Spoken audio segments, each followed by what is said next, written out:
ஆண்டவரும் உலக இரட்சகருமாகிய இயேசு கிறிஸ்துவின் நாமத்தினாலே உங்கள் அனைவருக்கும் வாழ்த்துதலை தெரிவித்துக் கொள்கிறேன்.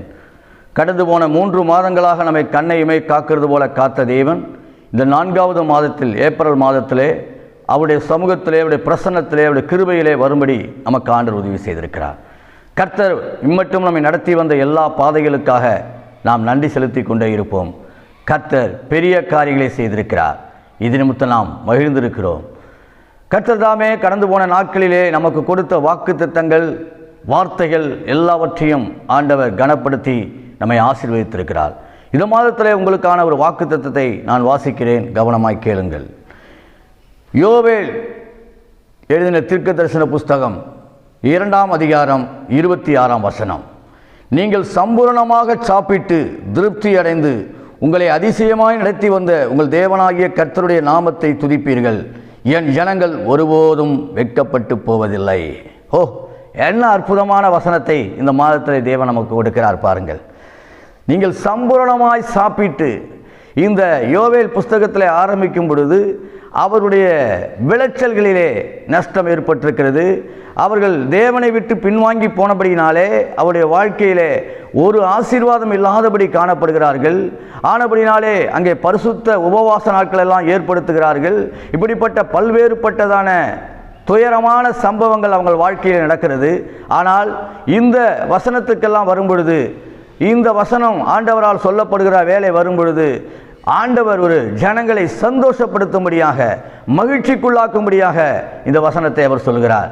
நீங்கள் சம்பூரணமாய் சாப்பிட்டு, ஹல்லேலூயா, பாருங்கள், நீங்கள் சம்பூரணமாய் சாப்பிட்டு திருப்தி அடைந்து. இன்றைக்கு அநேகருடைய வாழ்க்கையில் திருப்தி கிடையாது, அதிருப்தியோடு கூட வாழ்கிறார்கள், அல்லல்பட்டு வாழ்கிறார்கள், தொல்லையோடு வாழ்கிறார்கள், துயரத்தோடு வாழ்கிறார்கள், கண்ணீரோடு வாழ்கிறார்கள், கவலையோடு வாழ்கிறார்கள்.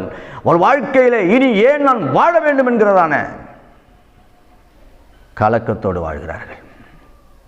ஆனால் ஆண்டவர் சொல்கிறார் பாருங்க, உலகத்தில் இருக்கிற அநேகர் கர்த்தரை நம்பாதவர்களுக்கு துயரங்களும் துக்கங்களும் வேதனைகளும் கண்ணீரும் இருக்கலாம்.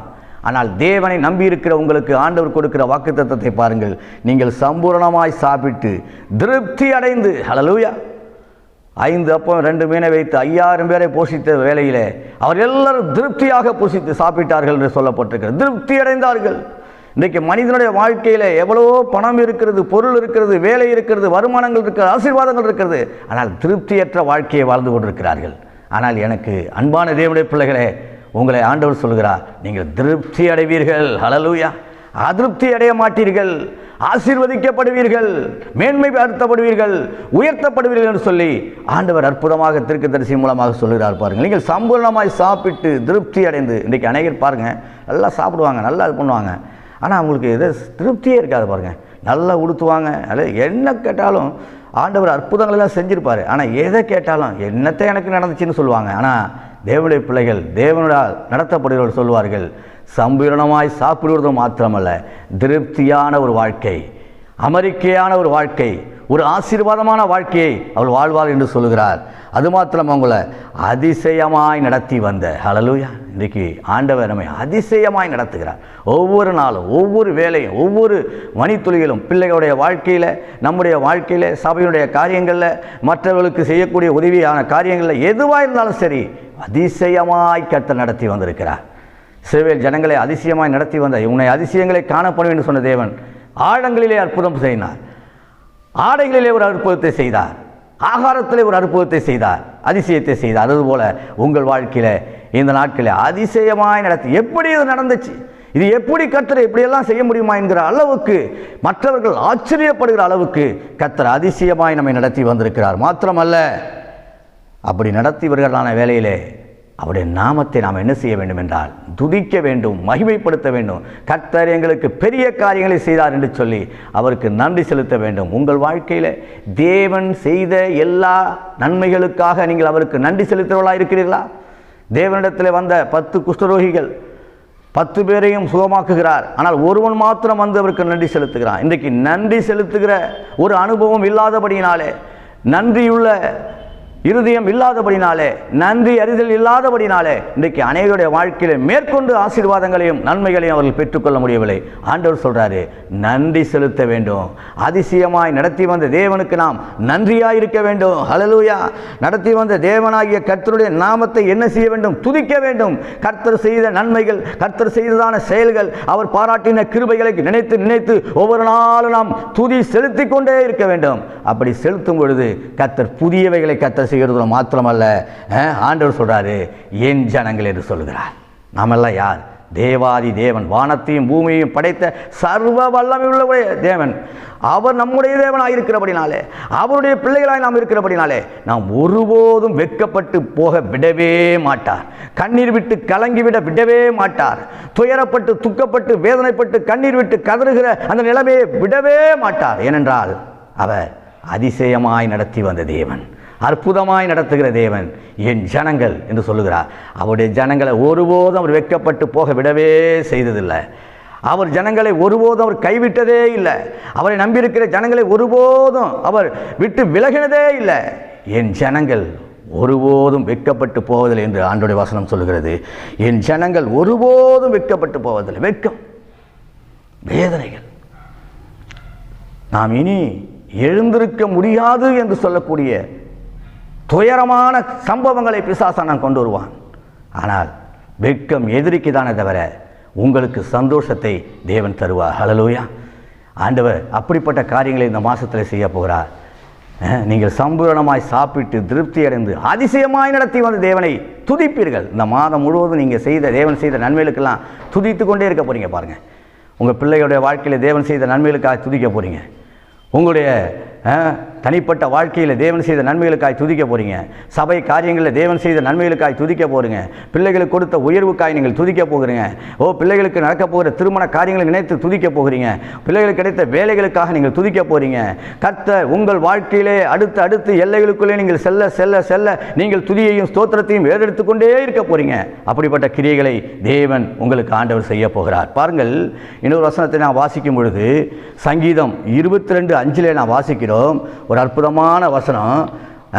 யார் வெட்கப்பட்டு போக மாட்டார்கள் என்று சொல்லும் பொழுது கர்த்தருடைய வார்த்தை அழகாக சொல்லுகிறது. பாருங்கள், சங்கீதம் 22:5 சங்கீதம் 22:5 நான் வாசிக்கிறேன், கேளுங்கள். அழகான ஒரு வசனம். உம்மை நோக்கி கூப்பிட்டு தப்பினார்கள், உம்மை நம்பி வெட்கப்பட்டு போகாதிருந்தார்கள். ஹல்லேலூயா. யாருக்கு வெட்கம் இல்லை? யாருக்கு கண்ணீர் இல்லை? யாருக்கு கவலை இல்லை? யாருக்கு கைவிடப்படுதல் இல்லை?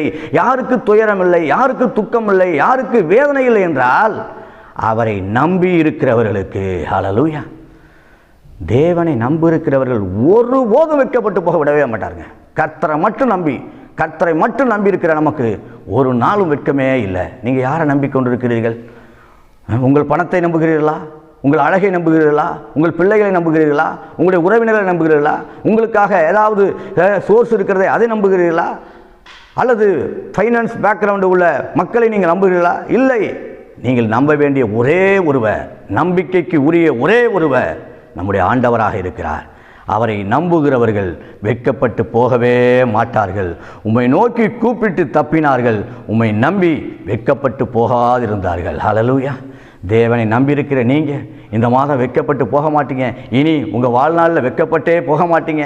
இனி உங்கள் வாழ்நாளில் உங்கள் வாழ்க்கையில் அதிசயங்களை அற்புதங்களையும் அனுபவித்து கொண்டே இருப்பீங்க. அப்படிப்பட்ட கிருபைகளை தேவன் உங்களுக்கு ஆண்டவர் செய்ய போகிறார். ஹல்லேலூயா. ஆகவே எனக்கு அன்பான தேவனுடைய பிள்ளைகளே, உங்கள் வாழ்க்கையில் என் வாழ்க்கையில் தேவன் செய்யக்கூடிய காரியங்கள், பெரிய காரியங்களை கர்த்தர் செய்ய போகிறார். ஹல்லேலூயா.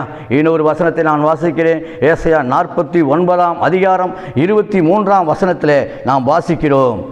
ராஜாக்கள் உன்னை வளர்க்கும் தந்தைகளும் அவருடைய நாயகிகள் உன் கை தாய்களுமாய் இருப்பார்கள். தரையிலே முகங்குப்புற விழுந்து உன்னை பணிந்து உன் கால்களின் தூளை நக்குவார்கள். நான் கர்த்தர், எனக்கு காத்திருக்கிறவர்கள் வெட்கப்படுவதில்லை. ஹல்லேலூயா. பாருங்கள், ராஜாக்கள் உன்னை வளர்க்கும் தந்தைகளும். ஹல்லேலூயா. மேன்மையான இடங்களில் இருந்து உங்களுக்கு ஒத்தாசையை தேவன் அனுப்ப போகிறார். கவர்மெண்டிலிருந்து அல்லது உயர்ந்த இடங்களிலிருந்து உங்களுக்கு ஆதரவையும் அனுகூலத்தையும் கர்த்தர் இந்த மாதத்தை செய்ய போகிறார். பாருங்கள், மற்ற உங்களுக்கு விரோதமாய் செயல்பட்டவர்கள் என்ன நடக்க போகிறாங்க? தரையிலே முகங்குப்புற விழுந்து உன்னை பணிந்து கொள்ள. அப்படிப்பட்ட கனத்தை உங்களுக்கு ஆண்டவர் உங்களை அவமானப்படுத்தி, உங்களை வேதனைப்படுத்தி, உங்கள் மனதை நிலைகுலைய வைத்து, நீங்கள் எழும்பவே முடியாது என்று சொல்லி பல்வேறுபட்ட வார்த்தைகளால் அர்ச்சித்து உங்களை நிலைகுலங்க செய்தவர்கள், இங்கே வசனம் சொல்லுகிறது, அவர்கள் உன் கைத்தாயிலுமாயிருப்பார்கள். தரையிலே முகங்குப்புற விழுந்து உன்னை பணிந்து உன் கால்களின் தூளை நக்குவார்கள். ஹல்லேலூயா! உன் எதிரிக்கு அதுதான் நடக்க போகுது. உன் பக்கத்தில் உன் அருகிலே வந்து உனக்கு முன்பாக மண்டியிடும்படி கர்த்தர் செய்ய போகிறார். உனக்கு விரோதமாய் செயல்பட்டவர், உனக்கு விரோதமாய் பேசினவர்கள், உன்னை எழுந்திருக்க விடாதபடி செய்தவர்கள் அப்படிப்பட்ட நிலைமைக்கு வருவார்கள். ஏனென்றால் ஆண்டவர் சொல்கிறாரு, கர்த்தருக்கு காத்திருக்கிறவர்கள் வெட்கப்பட்டு போவதில்லை என்று இங்கே வசனம் சொல்கிறது. நீங்கள் கர்த்தருக்கு காத்திருக்கும் பொழுது கர்த்தர் உங்களை வெட்கப்பட்டு போக செய்யவே மாட்டார். உங்கள் வாழ்க்கையிலே நன்மைகளையும் ஆசீர்வாதங்களையும் கொடுத்து உங்களை கர்த்தர் மேன்மைப்படுத்த போகிறார், உங்களை உயர்த்த போகிறார். நீங்கள் செழிக்கப் போகிறீர்கள், மேன்மையாய் உங்களை அவர் ஆசீர்வதிக்க போகிறார். இந்த நாட்களிலே இந்த வாக்குத்தத்த வசனத்தை நன்றாக அறிக்கை பண்ணிக்கொண்டே இருங்கள். ஓ, நான் சம்பூரணமாய் சாப்பிடுவேன், திருப்தியாய் நடத்துகிறேன், தேவனாகிய கர்த்தரை துதிப்பேன், அதிசயமாய் நடத்தி வந்த கர்த்தருடைய நாமத்தை நான் துதித்து கொண்டே இருப்பேன். ஓ, நான் ஒருபோதும் வெட்கப்பட்டு போக மாட்டேன், நான் ஒருபோதும் வெட்கப்பட்டு போக விடவும் மாட்டேன்.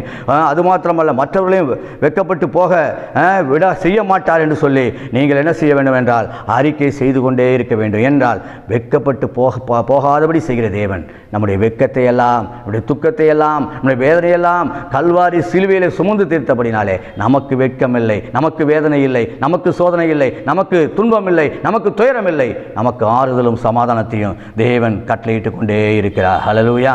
இன்னொரு காரியம், சங்கீதம் 119:6 சொல்லப்பட்டிருக்கிறது, அவருடைய கற்பனையை அவர் கற்பனையை நோக்கினால், அவருடைய கற்பனையின்படி வாழ்ந்தால் உங்கள் வாழ்க்கையில் வெட்கமே இல்லை. வேதத்தில் 613 உபச்சட்டங்கள் இருக்கிறது, 10 கற்பனை இருக்கிறது. அதோடு கூட இதை செய், இதை செய்யாதே என்கிறதான கற்பனைகள் 613 இருக்கிறது. ஆக தேவன் சொல்லியிருக்கிற ஒவ்வொரு கற்பனையும், ஒவ்வொரு வார்த்தையும் நீங்கள் கவனமாய் வாசித்து தியானிக்கும் பொழுது, அந்த கற்பனைகளுக்கு பயந்து நடக்கும் பொழுது, தேவன் சொன்ன நியமங்களுக்கு படியெல்லாம் நடக்கும் பொழுது உங்கள் வாழ்க்கையில் வெட்கம் என்பதே இருக்க போகிறதில்லை. இந்த மாதத்தில் கர்த்தர் உங்களை வெட்கப்படாதபடி ஆண்டவர் உங்கள் தலையை உயர்த்த போகிறார், சம்பூரணமாய் உங்களை நடத்த போகிறார், திருப்தியாய் நடத்த போகிறார், சந்தோஷமாய் நடத்த போகிறார். நீங்கள் அநேகருக்கு ஆசீர்வாதமாய் இருக்க போகிறீர்கள். உங்கள் வாழ்க்கையில் இருக்கிறதான எல்லா விண்ணப்பங்களுக்கும் கர்த்தர் பதிலை கொடுக்க போகிறார். கர்த்தர் உங்களை ஆசீர்வதிப்பார். இந்த மாதம் முழுவதும் உங்களுக்கு சிறப்பான ஒரு மகிமையான ஒரு ஆசீர்வாதமான நன்மைகளை காண்கிற மாதமாக கர்த்தர் மாற்றி போடுவார். அவங்களுக்காக ஜெபிக்கிறேன். அன்பின் பரலோக பிதாவே, பரலோகத்தின் தேவனே, இந்த நல்ல வேலைக்காக நன்றி. கடந்து போன 3 மாதங்களாக எங்களை கண்ணை இமை காக்கிறது போல காத்த தேவன், இந்த புதிய மாதத்தில் வந்திருக்கிற எங்கள் வாழ்க்கையில் நன்மையும் கிருபையையும் தொடர செய்ய போறதுக்காக நன்றி செலுத்துகிறோம். நீர் எங்களுக்கு வாக்கு பண்ணினபடி என் ஜனங்கள் ஒருபோதும் வெட்கப்பட்டு போவதில்லை என்று சொன்னீர் ஆண்டவரே. எங்களை நீர் வெட்கப்பட விடவே மாட்டீர் ஆண்டவரே, வேதனைப்பட விடவே மாட்டீர் ஆண்டவரே, கண்ணீர் விடவே மாட்டீர் ஆண்டவரே, கைவிடப்பட விடவே மாட்டீங்க ஆண்டவரே. கை தூக்கி எடுத்து எங்கள் வாழ்வை மேன்மைப்படுத்துகிற தேவனாக இருக்கிறதுக்காக நன்றி செலுத்துகிறோம். தொடர்ந்து இந்த நிகழ்ச்சியை பார்க்கிறோடைய வாழ்விலே நன்மையும் கிருபையும் தொடரட்டும் ஆண்டவரே. ஆசீர்வாதங்கள் வருவதாக, அவருடைய வாழ்க்கையில் இருக்கிற பலவீனங்கள் சுகவீனங்கள் மாறுவதாக, கண்ணீர் கவலைகள் மாறுவதாக, வேதனை துன்பங்கள் மாறுவதாக, நன்மையும் கிருபையும் அவளை தொடரட்டும். கர்த்தர் எங்களுக்கு நன்மை செய்தார் என்று சொல்லி உம்மை துதிக்க உதவி செய்யுங்க. அவருடைய வாழ்க்கையில் என்னென்ன காரியங்களுக்காக அந்தரங்கத்தில் ஜெபித்துக் கொண்டிருக்கிறார்களோ அவர்களுக்கெல்லாம் ஒரு அற்புதத்தை செய்யுங்க ஆண்டவரே. அப்பா, இந்த நிகழ்ச்சி மூலமாய் அநேகர் பார்த்து இந்த நிகழ்ச்சி எங்களுக்கு மிகவும் பிரயோஜனமாக இருக்கிறது, இந்த நிகழ்ச்சியை நீங்கள் தொடர்ந்து ஒளிபரப்புங்கள் சொல்கிறார்கள். தினந்தோறும் அனுப்பப்படுகிற வசனங்களை கேட்டு அதன் மூலமாய் நாங்கள் ஆசீர்வதிக்கப்படுவோம் என்று சொல்கிறார்கள். இப்படி இந்த வேத வசனத்தின் மூலமாய் ஆசீர்வதிக்கப்பட்ட பல்லாயிரக்கணக்கான மக்களுக்காய் ஸ்தோத்திரம் ஆண்டவரே. அவர் வாழ்வை மேன்மைப்படுத்துங்க ஆண்டவரே. ஒருவரும் ஒருபோதும் வெட்கமடையாதபடி செய்யுங்க. கர்த்தருடைய ஆசீர்வாதத்தினால் இந்த மாதம் முழுவதும் அவளை நடத்துங்க. உடைய பிரசன்னத்தினால் ஒரு மாதம் முழுவதும் நடத்துங்க. திருப்தியாய் நடத்துங்க. அதிருப்திகள் எல்லாம் எடுத்து போடுங்க. துயரங்கள் எல்லாம் நீக்கி போடுங்க. சந்தோஷமும் மகிழ்ச்சியும் அவருடைய குடும்பங்களில் கேட்கும்படி உதவி செய்யுங்க. அவள் கட்டி கொண்டிருக்கிற வீடுகளை கர்த்தர் ஆசீர்வதிப்பீராக. நல்ல வேலை ஸ்தலத்தில் இன்னும் உயர்வு மேன்மையை தருவீராக. கோர்ட்டு கேஸில் இருக்கிறவர்களுக்கு அந்த கோர்ட் கேஸில் இருக்கிறதான பிரச்சனைகள் மாறுவதாக. அப்படியே குடும்பங்களில் இருக்கிற உறவு சிக்கல்கள் எல்லாம் மாறி குடும்பங்களில் சமாதானம் சந்தோஷம் உண்டாவதாக. குழந்தை பாக்கியம் இல்லாததற்கு அநேகர் ஆண்டவரே விண்ணப்பங்களை சொல்லுகிறார்கள். அவளுக்கெல்லாம் நல்ல குழந்தை பாக்கியத்தை கொடுத்து ஆசீர்வதிக்க முடியாது நாங்கள் ஜெபிக்கிறோம். அநேகருடைய வாழ்க்கையில் திருமண தடைகள் நன்றாக கைகூடி வருகிறது போல் இருக்கிறது, ஆனால் திருமண தடை அது நடக்காமல் வயது ஆகிக் கொண்டே இருக்கிறது என்று சொல்லி கலங்குகிறார்கள். அவர்களுக்கு நல்ல ஆண்டவரே திருமண வாழ்க்கையை அமைத்துக் கொடுக்க முடியாது நாங்கள் ஜெபிக்கிறோம். படித்திருக்கிறோம், இன்னும் சரியான வேலை கிடைக்கவில்லை, வெளிநாட்டுக்கு போக காத்திருக்கிறேன், நிறைய பணம் கட்டியிருக்கிறேன், விசா இன்னும் வரல என்று சொல்லுகிறவர்களுக்கு நல்ல விசா வந்து நல்ல நாடுகளிலே சென்று வேலை செய்ய கர்த்தர் உதவி செய்ய முடியாது நாங்கள் ஜெபிக்கிறோம். நன்மையும் கிருபையும் தொடரட்டும், எல்லா தடைகளும் உடையட்டும், இயேசுவின் ஆசீர்வாதம் உண்டாகட்டும். அப்படி செய்ய போறதுக்காக நன்றி செலுத்துகிறோம். இயேசுவின் நாமத்தில் ஜெபிக்கிறோம் நல்ல பிதாவே. ஆமேன், ஆமேன், ஆமேன்.